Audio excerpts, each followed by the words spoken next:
Silakan duduk Bapak Ibu Saudara. Mari kita buka Alkitab bersama-sama. Coba dicek sebelah kanan kirinya apakah masih membawa Alkitab.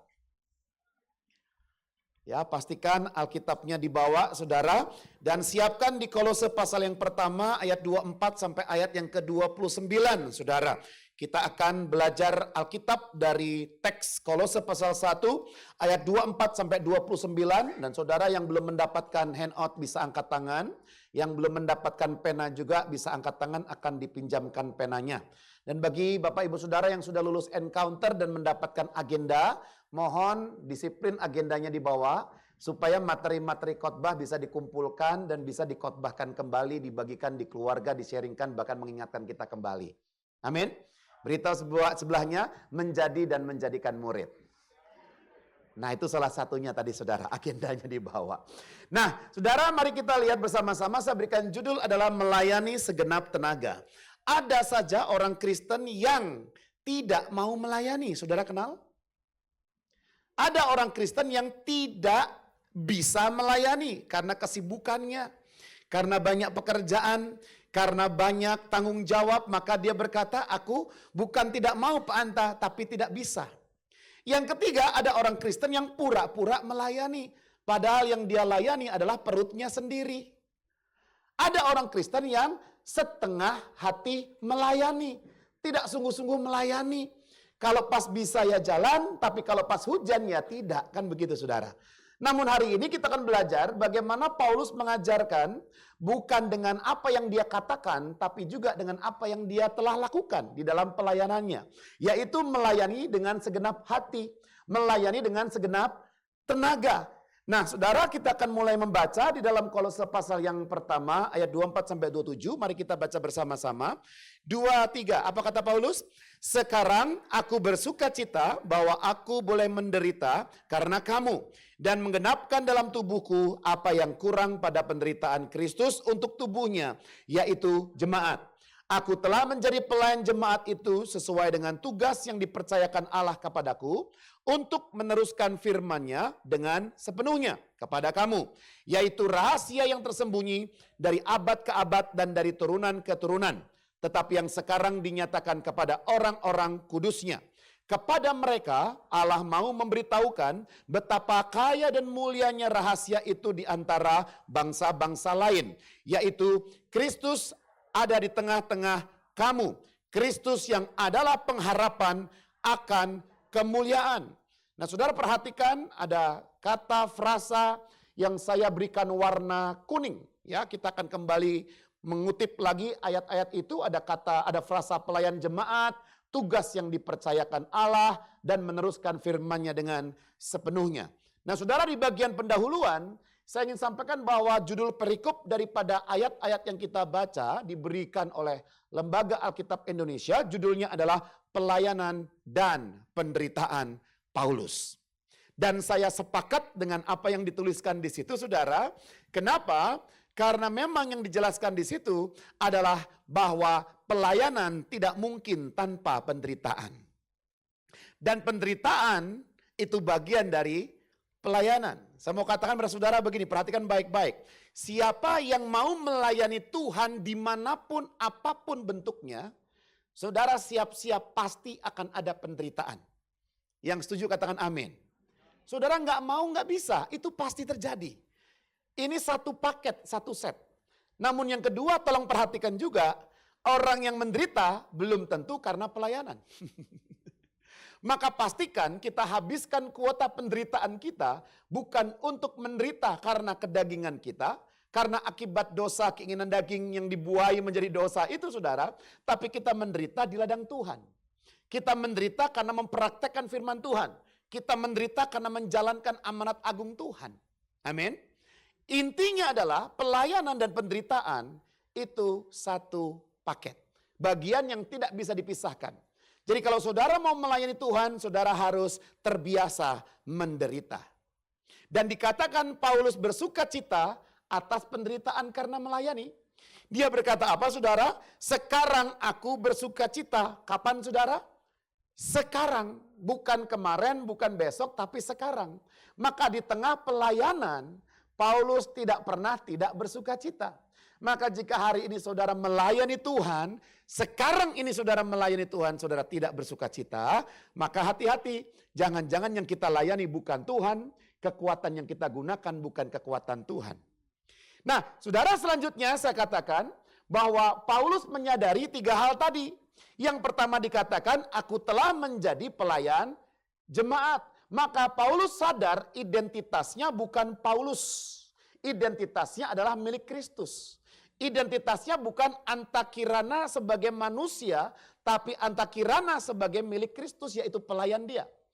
Maka saudara perhatikan baik-baik, saya ingin sampaikan bahwa kita melayani Tuhan bukan aktivitas, tapi identitas. Kalau kita melayani Tuhan dijadikan sebuah aktivitas, suatu hari nanti kita akan berhenti melayani Tuhan.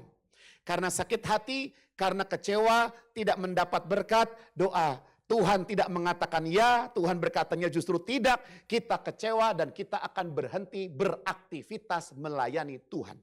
Namun jika kita sadar seperti Paulus, aku adalah pelayan Tuhan, dan sudah perhatikan baik-baik, itu berarti identitasnya. Saya punya anak Joyce dan Jeremy, maka identitas saya adalah bapak mereka. Sampai mereka nanti dewasa, menikah, punya anak, saya punya cucu, punya cicit. Saya tetap bapaknya mereka. Yang setuju katakan amin? Maka aktivitas saya mendoakan dia, aktivitas saya membantu dia, menolong dia, tetap sebagai bapak akan saya lakukan. Bukan karena saya menyukai aktivitas saya, karena saya identitasnya bapak mereka. Maka saudara yang berhenti melayani dimulai dengan cuti pelayanan. Cuti pelayanan itu adalah langkah pertama sebelum berhenti, saudara. Atau langkah pertama sebelum keluar dari gereja. Saudara, kalau saudara hari ini ada masalah dalam pelayanan, saudara memutuskan keluar menjauhi masalah itu, saudara masuk ke gereja baru, ketika Anda masuk ke gereja baru, saudara akan bertemu dengan masalah baru plus masalah lama. Bukan berarti masalah lamanya hilang, enggak. Jadi kalau di gereja MCC masalahnya A, saudara ke gereja CCM, masalahnya A plus B. Saudara pindah lagi A, B, C, sampai itu diselesaikan. Karena identitasnya pelayan, maka aktivitasnya melayani. Yang setuju katakan amin? Yang kedua saudara, dikatakan Paulus tugasnya bukan dari Pastor Herbert. Dia hanya dipakai Tuhan karena firman Tuhan berkata bahwa apa? Segala sesuatu harus terjadi dengan tertib dan teratur. Tugasnya dipercayakan langsung oleh Allah. Yang setuju katakan amin. Maka saudara, ketika kita menolong, melayani, berdoa jadi asyir, kita tidak bertanggung jawab kepada manusia, kita bertanggung jawab kepada sang pemilik pelayanan, yaitu Tuhan sendiri. Dan yang ketiga, dikatakan ayat itu, apa saudara? Fokusnya meneruskan firman-Nya dengan sepenuhnya. Bukankah kita menyadari bahwa Roma 1 ayat 16 dikatakan Injil adalah kekuatan Allah. Injil yang memerdekakan Allah, memerdekakan kita dari Allah. Injil yang adalah kabar baik yang menyelamatkan orang yang berdosa. Maka saudara, perhatikan baik-baik, konten pelayanan Paulus adalah fokusnya meneruskan Injil kepada orang yang dia jumpai. Maka kita melihat di sini saudara, kalau kita mendefinisikan pelayanan, pelayanan adalah saya dipercayakan tugas memberitakan Injil kepada orang lain. Sederhana. Katakan, saya dipercayakan Tuhan memberitakan Injil pada orang lain. Maka semua lini pelayanan kita harus mengandung Injil. Amin. Nah, maka saudara kita bisa melihat ayat 29, kita sengaja lompatin ayat 28 karena khotbahnya dari situ saudara. Ayat 29 dikatakan, mari kita baca 2-3. Itulah yang kuusahakan dan kupergumulkan dengan segenap tenaga, sesuai dengan kuasanya yang bekerja dengan kuat di dalam aku. Pertanyaannya, apa yang diusahakan dan dipergumulkan Paulus dengan segenap tenaga? Maka kalau ada ayat 29, biasanya ada ayat 28, saudara. Dan ayat 28 menjelaskan secara singkat, padat, jelas, to the point. Tentang esensi melayani yang harus dilakukan murid Kristus dengan segenap tenaga. Siapa murid Kristus? Angkat tangan tinggi-tinggi. Saudara, Kalau saya ditanya siapa murid Kristus, pasti saya angkat tangannya, langsung angkat tangan saudara. Siapa yang murid Kristus, angkat tangan tinggi-tinggi. Beritahu sebelahnya, berarti Alkitab firman Tuhan hari ini untuk kamu. Mari kita lihat ayat 28, dikatakan bagian yang saya pilih pertama, ada sebuah klausa, dialah yang kami beritakan. Siapa yang diberitakan saudara? Siapa yang diberitakan? Yesus. D besar bukan D kecil. Maka saudara, poin yang pertama tentang apa yang harus kita lakukan dalam pelayanan dengan segenap tenaga, yaitu menjadikan Yesus sebagai pusat dari segala pelayanan. Bukan memberitakan saya, bukan memberitakan tokoh gereja, bukan memberitakan gembala. Saudara, di luar sana kita bertemu dengan orang-orang yang mencari pendeta bukan mencari Yesus.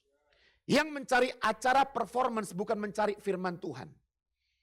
Ya, kalau kita diskusi saudara sesama hamba Tuhan, bukannya minta naik PK, saudara, bukan itu. Tapi lucu-lucuan, kenapa? Karena seringkali PK daripada yang khotbah jauh lebih kecil daripada penyanyi yang diundang.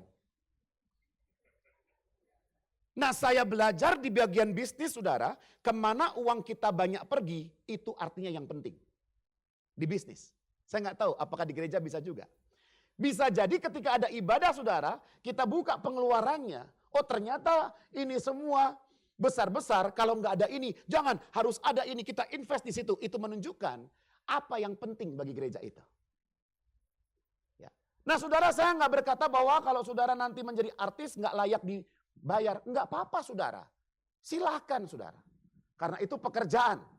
Namun beritahu sebelahnya, harga khusus dong. Masa kita nggak melayani Tuhan, bagus-bagus lagi kita berkata, nggak usah deh Pak Reski, nggak usah ditransfer. Cia, ini pelayanan aja, kan lebih mantap lagi. Halo? Ya atau ya? Ya, maka perhatikan baik-baik saudara, berita tentang Kristus dan penebusannya di kayu salib harus menjadi headline di setiap surat kabar kehidupan kita. Tidak boleh ada yang lain. Ya, saudara perhatikan baik-baik, kalau ruangan ibadah kita nggak dingin lagi. Kalau WL-nya kita bilang katakanlah, ya ada fales-fales sedikit saudara. Kalau pengkhotbahnya nggak lucu karena dia nggak lulusan Akademi Sri Mulat saudara. Atau mungkin pendetanya nggak ganteng dan sebagainya. Apakah kita masih mendengar Injil di situ? Yesus berkata kepada para murid, walaupun yang khotbah ahli Taurat, dengarkan apa yang dia katakan. Kalau itu bicara Taurat, bicara kebenaran. Tapi jangan ikuti perilakunya kalau kamu tahu perilakunya buruk. Maka penghormatan terhadap firman Tuhan itu menjadi terutama. Maka Injil bukan salah satu hal penting dalam pelayanan. Injil adalah satu-satunya yang penting dalam pelayanan. Amin saudara. Paulus bahkan memperingatkan jemaat di Korintus.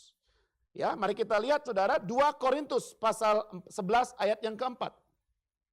2 Korintus pasal 11 ayat keempat, firman Tuhan berkata apa? Sebab kamu sabar saja. Jika ada seseorang datang memberitakan Yesus yang lain daripada yang telah kami beritakan, atau kepada kamu roh yang lain daripada yang telah kamu terima, atau Injil yang lain daripada yang telah kamu terima. Ya, saudara perhatikan baik-baik, ada Yesus yang lain, roh yang lain, Injil yang lain. Mari kita lihat ayat 13, 14, 15. Sebab orang-orang itu adalah rasul-rasul palsu, pekerja-pekerja curang, yang menyamar sebagai rasul-rasul Kristus. Beritahu sebelahnya, katakan menyamar.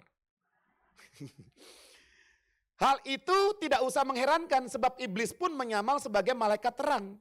Jadi bukanlah suatu hal yang ganjil jika pelayan-pelayannya, pelayan-pelayan iblis menyamar sebagai pelayan-pelayan kebenaran, kesudahan mereka akan setimpal dengan perbuatan mereka. Jadi saudara, kita mungkin berada di dalam gereja atau mendengar khotbah-khotbah yang sebenarnya pengkhotbah palsu, yang sebenarnya pengajar palsu, pendeta palsu. Dari kapan? Dari zaman dulu sudah ada saudara. Dari zaman perjanjian lama, dari zaman pembuangan Israel di Babel, dari zaman dulu saudara sudah ada. Sampai sekarang hanya beda bentuknya.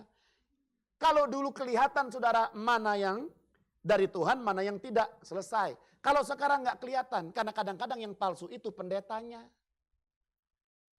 Tetapi ini kebenarannya saudara. Kita perlu betul-betul kita mengerti firman Tuhan supaya kita tahu saudara mana kebenaran, mana yang sepertinya kayak nampaknya seperti kebenaran. Nah, saudara, ada sebuah kisah nyata. Silakan baca sendirilah saudara. Saya hanya mengambil dari internet. Orang ini bernama siapa saudara? Pendeta Alp Lukau. Dia live menghidupkan orang mati saudara. Keren banget. Live. Supaya donasinya dapat banyak saudara. Dan menurut laporan berita Eyewitness News, makanya saya kutip, saya kasih referensi. Saudara cek sendiri. Orang yang dipakai mati dan hidup lagi namanya Brighton dari Zimbabwe. Dan dia ternyata adalah aktor. Dia kerja katanya mungkin di pabrik kayu kalau tidak salah saudara. Dan ini bukan pertama kalinya dia duet dengan pendeta ini untuk melakukan mujizat palsu. Saudara maksud saya, ini terjadi. Dan saya juga nggak sebut namanya siapa, tapi sudah ada pengakuannya di YouTube. Pengakuan dari beliau adalah apa? Tertulis di situ. Dia mengakui confess, memberikan nubuatan palsu dan meminta maaf. Oke? Ya. Dan kemudian saudara di YouTube-nya lengkap saudara baca, ada full transkripnya 2019, baru berapa? Baru 6 tahun yang lalu. Dia berkata, saya tidak mau tiba di surga kemudian diusir. Tidak. Saya pikir sekarang waktunya kita berkata Injil tidak untuk dijual belikan. Seperti dulu ada yang memperjual belikan. Berkat Tuhan tidak untuk diperjual belikan. Mujizat tidak untuk diperjual belikan. Dan kemakmuran tidak untuk diperjual belikan. Ya puji Tuhan, yang penting sadar. Nah saudara, pernyataan ini saja bagian awal sudah nggak benar sebenarnya. Dia berkata, saya tidak mau tiba di surga dan diusir. Karena kalau nggak masuk surga, nggak mungkin mampir surga. Halo? Ya, nah kita perlu seperti itu saudara pemahamannya. Karena kalau orang mampir di surga, lalu kemudian, sorry, salah tempat, diusir. Nggak mungkin saudara. Ya, pasti dia jalannya lain dengan yang jalan menuju ke surga. Nah, oleh karena itu, kita mesti mendengarkan apa yang diperingatkan oleh Rasul Petrus tentang hadirnya nabi dan guru palsu. Maka saya mengajak saudara untuk masuk kepada pembacaan 2 Petrus 2 ayat 1 sampai 3. Sebagaimana nabi-nabi palsu dahulu tampil di tengah-tengah umat Allah dahulu, demikian pula di antara kamu akan ada guru-guru palsu. Mereka akan, nah ini ciri-ciri guru palsu, mereka akan memasukkan pengajaran-pengajaran sesat yang membinasakan. Bahkan mereka akan menyangkal penguasa, menyangkal antikristos, ya, antikris, menyangkal penguasa yang telah menebus mereka dan dengan demikian segera mendatangkan kebinasaan atas diri mereka. Banyak orang, katakan banyak orang. Sekali lagi banyak orang. Jangan sampai orangnya itu kita, saudara. Jangan sampai orangnya itu anak-anak kita. Orang tua kita, keluarga kita, saudara kita. Jangan sampai, saudara. Banyak orang akan mengikuti cara hidup mereka yang dikuasai hawa nafsu. Nabi palsu itu dikuasai hawa nafsu. Karena mereka jalan kebenaran akan dihujat. Ya, kalau pendeta-pendeta saudara sudah menakut-nakuti dengan belalang-belalang saudara. Ada belalang lompat, belalang pengerip, belalang tempur, belalang-belalang. Ya. Supaya saudara dipaksa harus memberikan pemberian duit yang banyak buat gereja, saudara memberi itu dengan sukacita. Memberi itu ekspresi kecintaan kita kepada Kristus. Memberi itu kesadaran bahwa gereja butuh juga operasional kalau kita mau ibadahnya dingin. Kan sederhana saudara. Itu dilakukan jemaat mula-mula kan saudara. Amin. Nggak perlu diancam, nggak perlu ditakut-takuti ketika duit udah ngumpul, dia yang jalan-jalan. Maka kita lihat di sini saudara, karena mereka jalan kebenaran akan dihujat dan karena serakahnya guru-guru palsu itu akan berusaha mencari untung dari kamu dengan cerita-cerita isapan jempol mereka. Aku melihat Tuhan naik turun masuk ke kamarku dan sebagainya saudara. Semua cerita-cerita isapan jempol, tetapi untuk perbuatan mereka itu hukuman telah lama tersedia dan kebinasaan tidak akan tertunda. Bagaimana mungkin saudara? Orang yang tidak pernah baca Alkitab, tidak suka baca Alkitab, tidak bergaul karib dengan firman Tuhan, tapi dapat pewahyuan Tuhan terus katanya. Dapat penglihatan terus, tapi nggak pernah baca Alkitab. Saudara, kita bisa mengerti di sini bahwa kalau kita kembali kepada bacaan Kolose pasal pertama ayat 26-27, apa rahasia yang tersembunyi itu? Rahasia yang tersembunyi itulah Kristus adalah pengharapan akan kemuliaan. Maka berita firman Tuhan di setiap mimbar MCC tidak boleh berita tentang mengajak saudara kaya. Mengajak saudara sukses dalam pekerjaan.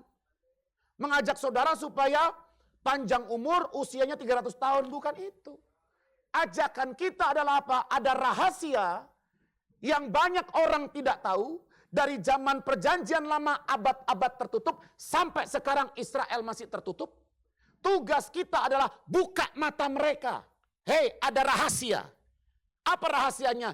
Kristus sudah menampakkan dirinya. Dia sudah datang menggenapi nubuatan perjanjian lama. Mesias sudah hadir. Ialah pengharapan akan keselamatan. Pengharapan akan kemuliaan. Amin, saudara. Maka orang-orang termasuk kita yang percaya kepada dia, kita bukanlah inti pemberitaan. Kita hanya alat yang memberitakan. Yang setuju katakan amin. Maka Bapak Ibu Saudara, beritakanlah Injil yang menyelamatkan. Bukan yang lain. Maka setiap pelayanan yang tidak membawa Injil serta di dalamnya, kita harus tutup di dalam nama Yesus. Amin, saudara. Ada yang pura-pura bawa Injil, tapi sebenarnya tidak bawa Injil.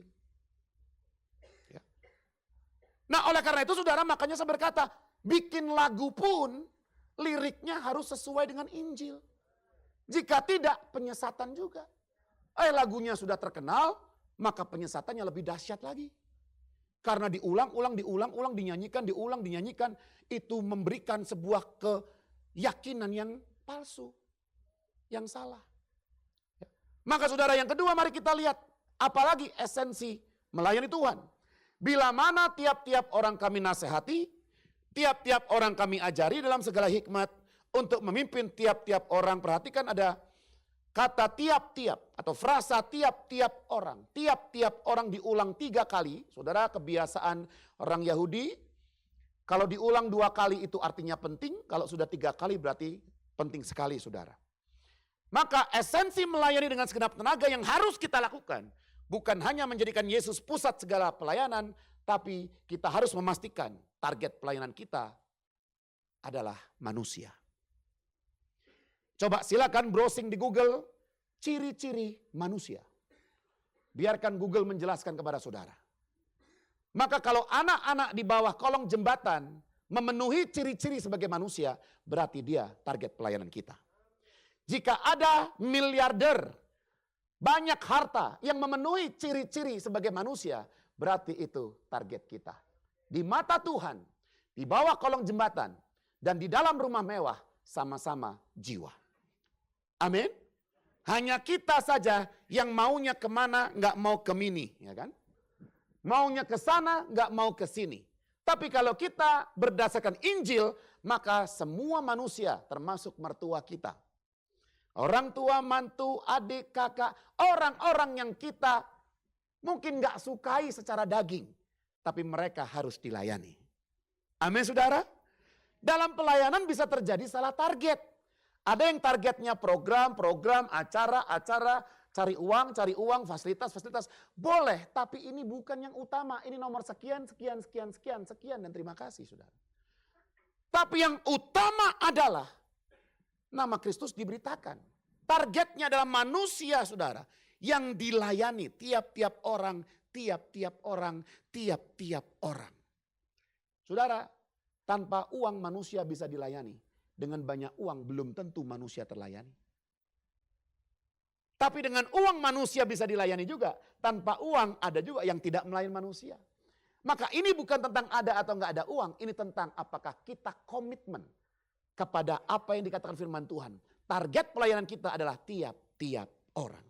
Bukan juga aktivitas, rutinitas, popularitas. Silakan tambahkan tas-tas yang lain, saudara.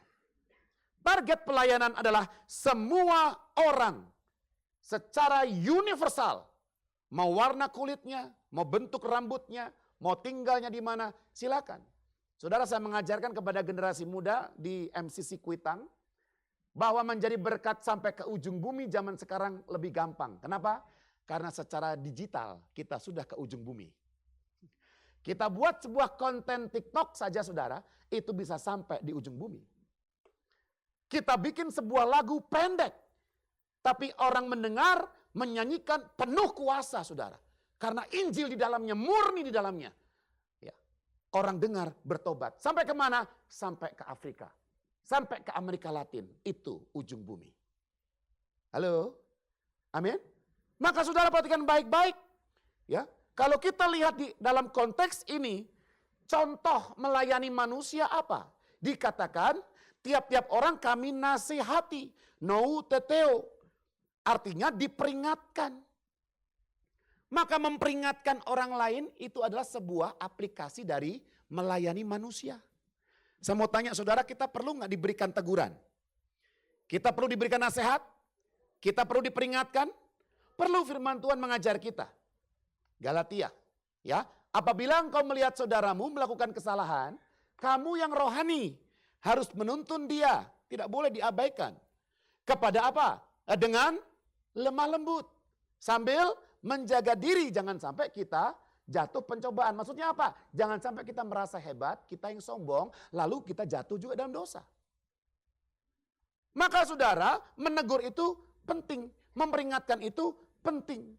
Dan kemudian dikatakan, kami ajari didasko. Kata didasko ini bukan mengajarkan cara main saham. Bukan mengajarkan cara pakai dasi. Bukan mengajarkan cryptocurrency. Tapi pengajaran atau yang disebut dalam bahasa Inggrisnya doktrin. Pengajaran-pengajaran apa? Pengajaran Yesus. Yang diturunkan kepada murid-muridnya. Yang muridnya turunkan kepada muridnya. Yang muridkan turunkan kepada muridnya. Itu pengajaran turun-temurun itu. Dan hari ini kita dapat pengajaran itu dalam Alkitab. Itulah pengajaran daripada yang dikatakan oleh ayat ini. Ajari mereka. Beritahu sebelahnya, nasihati dan ajari. Oh, apakah artinya kita hanya menasihati dan mengajari saja Pak Anta? Enggak, ini kan contoh yang diucapkan di sini. Ada yang lain, banyak yang lainnya. Tapi Paulus berkata, kalau kamu nasihati, kalau kamu ajari, berarti kan targetnya itu tiap-tiap orang. Saya mau katakan, bahkan tim pelayan doa pun, pendoa pun, tidak boleh hidupnya hanya berhadapan dengan tembok dan berdoa terus. Dia harus ketemu orang. Amin. Dia harus mendoakan orang, dia harus menjadi wakil Tuhan bagi orang lain, dia harus apa saudara? Menghampiri orang-orang yang terluka, mendoakan orang yang sakit, ketemu dengan orang itu wajib hukumnya buat kita semua. Kita tidak bisa sendirian dan kita menganggap itu pelayanan, tidak. Amin. Yesus pun saudara datang ke dunia untuk kita, dia datang. Maka saudara yang kedua, fokuslah melayani manusia, bukan yang lain. Kita lebih senang melayani di gereja daripada melayani keluarga. Kita lebih senang melayani jemaat gereja daripada melayani suami sendiri. Melayani anak sendiri. Saudara, kita seharusnya bertemu dengan manusia manapun, kita punya semangat yang sama dalam melayani. Kita tidak beda-bedakan itu keluarga, saudara atau tidak saudara. Amin. Ya. Maka saudara, kita lihat terakhir yang ayat 28. Dikatakan apa saudara? Untuk memimpin tiap-tiap orang kepada kesempurnaan dalam Kristus. Saya sengaja masukkan kembali kata memimpin di situ saudara. Kepada kesempurnaan dalam Kristus. Saudara, apakah ada pemimpin rohani, pemimpin gereja, jangan rohani lah, pemimpin gereja yang kemudian memimpin jemaatnya untuk serupa dengan dia? Apakah ada gereja yang memimpin jemaatnya supaya setelah dijemaatkan, setelah dikhotbahi, setelah dikembalakan mereka sukses dan berharap berkatnya ke sini saudara? Itu tidak dilakukan Paulus. Ya, perjalanan misi Paulus yang pertama tidak ada yang danain dia saudara. Kenapa? Semua takut. Orang gak percaya dia benar enggak. Ntar saya dekat undang ke rumah minum kopi, gue dibunuh. Halo? Perjalanan misi kedua belum juga. Perjalanan misi ketiga baru dia disupport oleh Yerusalem. Maka sudah perhatikan baik-baik, tidak ada support manusia, Tuhan support. Amin. Ya. Maka kalau kita perhatikan baik-baik saudara, hari ini Tuhan bisa pakai apa saja dan siapa saja. Namun saudara, kita perlu tahu tujuan pelayanan kita bukan popularitas, bukan memperkaya diri, bukan menjadi berhala atau Tuhan baru, tapi menolong orang lain sempurna seperti Kristus. Kesempurnaan dalam Kristus, bukan di luar Kristus, tapi di dalam Kristus. Kalau di dalam Kristus, berarti orangnya masuk di dalam Kristus. Bukan sebaliknya memaksa Kristus yang masuk ke dalam saya, tidak saudara. Kita yang masuk ke dalam Kristus. Nah, masalahnya ada saja orang Kristen yang tujuannya mendapat bukan memberi. Yang tujuannya menuntut bukan mempersembahkan. Yang tujuannya adalah aku, bukan dia. Ah, itu jadi problem saudara. Saya mau katakan begini, kalau kita melayani di ladang Tuhan kemudian diberkati, ya puji Tuhan. Amin. Tapi bukan itu yang kita jadikan fokus. Halo, saudara, saya diundang untuk melayani. Ada lembaga namanya LPMI. Kemudian ke Makassar. Ya, kemana saudara. Menarik, kenapa? Karena tiket PP bayar sendiri. Di sana pun bayar sendiri. Setelah melayani tidak dapat apa-apa. Lalu kemudian saudara ketika makan siang, diajak makan siang. Satu mobil. Sampai di sana, makan selesai, tetap kita bersekutu. Nggak ada yang bergerak saudara. Dan situlah saya tahu bahwa saya harus bergerak kan gitu saudara. Maka saya mulai bergerak, baru mereka bergerak semua. Ya. Lalu kemudian saya bayar selesai, enggak apa-apa. Itulah bagian kita. Dan Tuhan tidak mengutus kita jika Dia tidak tahu bahwa kita dimampukan Allah. Amin saudara. Itu perlu kita mengerti. Kenapa saya? Karena saya dimampukan Tuhan. Amin. Dan enggak perlu juga kita bawa ke khotbah. Kita ceritakan betapa menderitanya kita. Enggak. Tapi dengar baik-baik, pelayanan dan penderitaan itu satu paket. Dan itu juga belum menderita-menderita amat saudara. Nggak ada keluar darah, hanya paling keluar duit. Kan begitu saudara. Nah tiap orang masing-masing, tapi yang jelas adalah apa saudara? Kalau kita mau jadi pelayan, tujuan kita mendapat, saudara salah jurusan. Tujuan kita adalah memberi. Maka kata memimpin di situ saudara, jangan saudara bayangkan, Pak, pergi, Bu, sana, jalan. Bukan begitu. Kata memimpin di situ bahasa aslinya adalah paristemi. Paristemi itu artinya standby.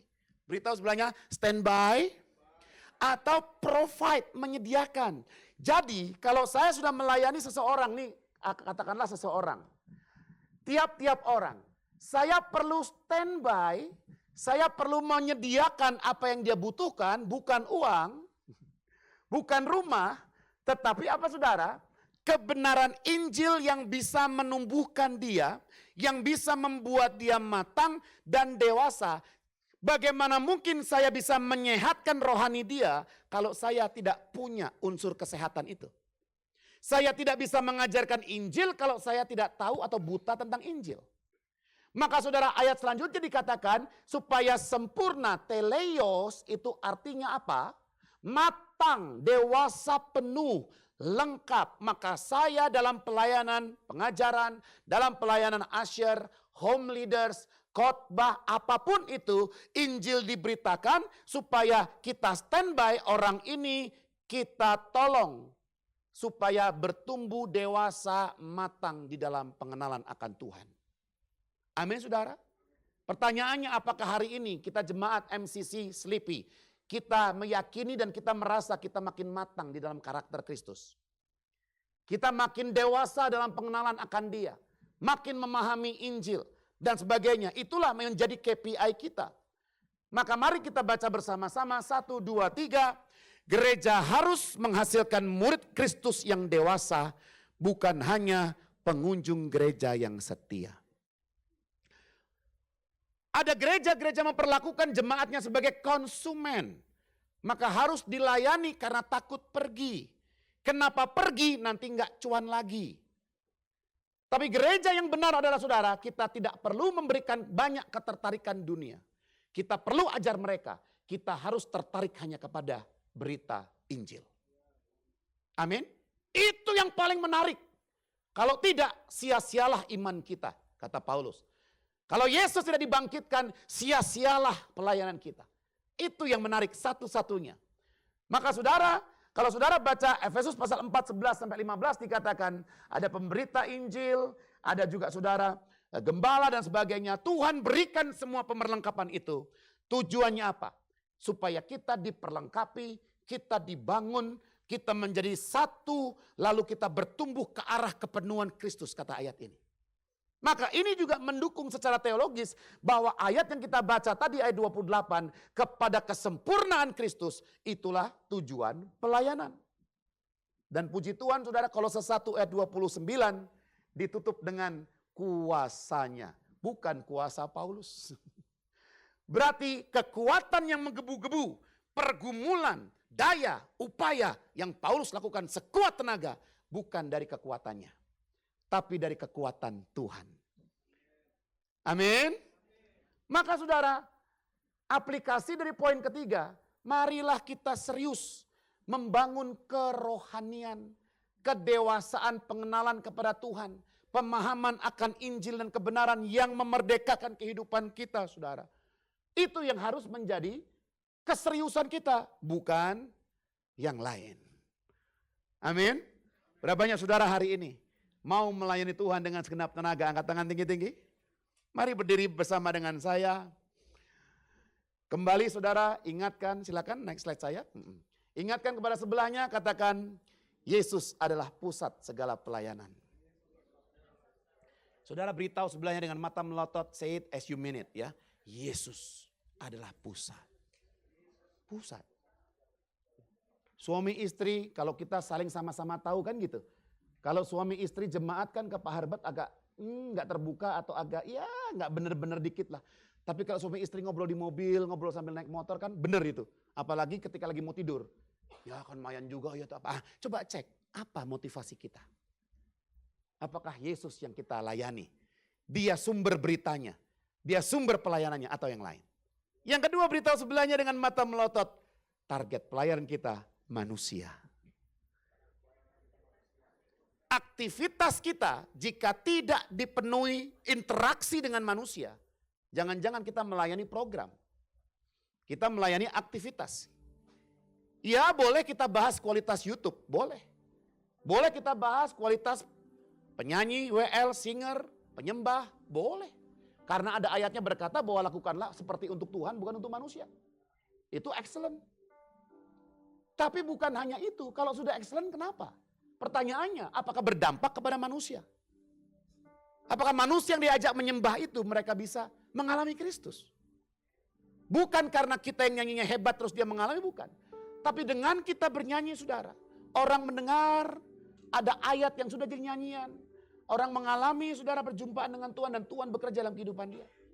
Sama seperti ketika kita membaca firman Tuhan, bagaimana mereka bisa bertobat kalau tidak ada yang memberitakan? Bagaimana mereka bisa mendengar kalau tidak ada yang memberitakan, tidak ada yang diutus? Maka WL Singer adalah utusan yang memberitakan. Setelah diberitakan, Roh Kudus bekerja. Amin saudara. Dan yang terakhir, tujuan pelayanan kita adalah agar mereka sempurna Kristus. Saya yang melayani, saya menjadi semakin serupa Kristus. Mereka yang saya layani, KPI-nya adalah tujuannya, targetnya, mereka serupa seperti Kristus. Amin. Maka saudara hari ini kalau kita suami istri melayani, kata-kata kasar kotor masih kita ucapkan, berarti belum terjadi perubahan. Kita masih gebrak pintu, banting meja, belum terjadi perubahan. Kita perlu serius sungguh-sungguh membiarkan Roh Kudus mentransformasi kehidupan kita. Amin. Mari saudara kita berdoa. Terima kasih Bapa yang baik. Kami mengucap syukur untuk firman-Mu. Dan kami percaya firman-Mu kembali menggugah kami. Menyadarkan kami, bahkan memotivasi kami. Untuk kami sungguh-sungguh di dalam melayani Tuhan. Dimanapun kami berada, apapun yang kami kerjakan dan lakukan. kami percaya Tuhanlah yang memampukan kami semua. Terima kasih Tuhan, ajar kami untuk terus sensitif tentang Kristus yang adalah pusat pelayanan. Manusia yang adalah target pelayanan kami. Dan sempurna Kristus yang adalah tujuan akhir pelayanan kami. Pakai kami semua ya Tuhan, anak-anak-Mu di tempat ini. Karena murid Kristus bukan hanya pelayan-pelayan yang hari ini bertugas, tapi semua orang yang percaya kepada Engkau. Kamilah murid Kristus, kamilah anak-anak-Mu ya Tuhan. Terima kasih Tuhan, kami telah menerima kebenaran firman-Mu. Hari ini kami mengangkat tangan kami memberkati bangsa Indonesia. Di dalam nama Yesus, biar bangsa ini tercerahkan hatinya. Biar bangsa ini melihat rahasia terbesar bahwa Mesias telah datang. Semua pemimpin-pemimpin dari Presiden, Wakil, DPR, semua eksekutif, legislatif, dan bahkan semua tuan pejabat bangsa ini boleh melihat, mendengar, mengalami rahasia yang Kristus adalah pengharapan akan kemuliaan. Kami berkati juga Tuhan bangsa-bangsa supaya terus terjadi kedamaian. Jadilah sesuai dengan kehendak-Mu. Kami juga berdoa untuk khususnya kota Jakarta di mana kami beribadah. Supaya shalom Tuhan terus menyertai kota ini. Dan banyak kampus, kantor-kantor keluarga. Mereka terhisap di dalam rencana-Mu. Mereka menerima anugerah keselamatan daripada Tuhan. Engkau yang memakai kami. Juga kami mengangkat tangan memberkati untuk MCC, Sleepy, BSD, Kuitang, Sewan. Semua Tuhan pakai sebagai alat Tuhan untuk membawa orang-orang kepada Kristus. Terima kasih Bapa. Kami berdoa untuk setiap pemimpin, ketua home, pelayan, gembala, wakil gembala, semua yang melayani di tempat ini. Tuhan yang memberikan pertumbuhan rohani sampai teleos sempurna seperti Kristus. Terima kasih Bapa. Dan akhirnya jemaat, bukalah kedua tangan-Mu, terimalah berkat yang selalu baik. Berkat yang datang daripada Allah Bapa lewat Yesus Kristus yang sengaja datang menghampiri kita, mau menderita sampai mati, mati di kayu salib, dan dibangkitkan dari kematian untuk memberikan kita kehidupan. Dan bahkan memberikan ke dalam kita masing-masing Roh Kudus-Nya yang akan memampukan kita untuk melakukan segala firman Tuhan yang telah diberitakan. Terimalah berkat yang terbaik, dan biarlah penyertaan Tuhan dari sekarang sampai Maranatha terus menerus kita alami. Yang percaya bersama-sama kita katakan amin.